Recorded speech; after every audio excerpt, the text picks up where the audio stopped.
Clutter can show up in many forms.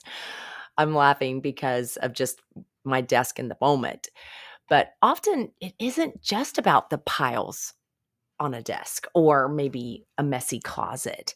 It actually can be anything that distracts you, that distracts me from what matters most. For leaders, clutter can show up as unfinished projects, unclear priorities, or even unresolved conversations. And I don't know about you, but for me, that clutter that I just referenced, it drains my energy.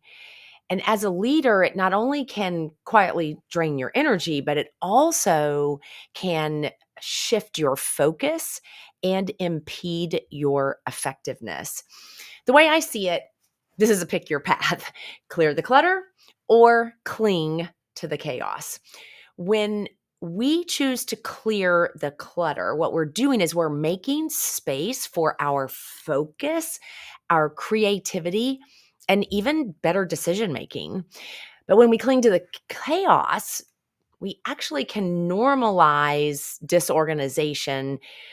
We normalize being overwhelmed and the fact that we're reactive in our leadership. So for many of us, chaos can feel familiar. And I mean, let's face it, sometimes even exciting because of all the changes, but it's rarely productive.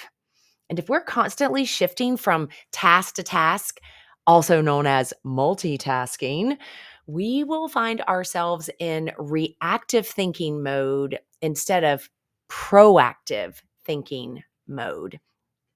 As a leader, this is important both for your physical environment, as I look at mine here, as well as your mental landscape, because the health of both sets the tone for your leadership and also the tone of your team. Because if your workspace is chaotic, like your calendar is overpacked, your communication is unclear, your team will likely reflect that same disorder, or there's going to be a palpable tension between your team's desire to be organized and your disorganization.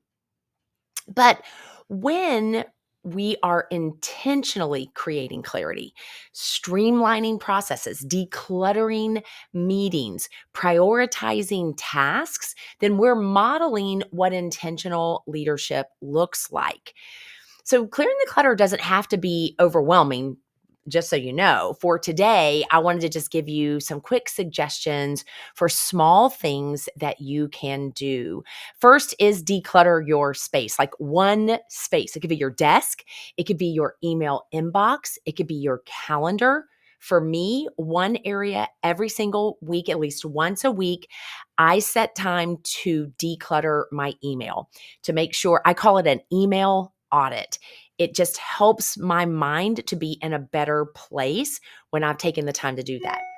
The second thing you can do is you can clarify your priorities. You got to know what moves the needle and what is just noise in your space.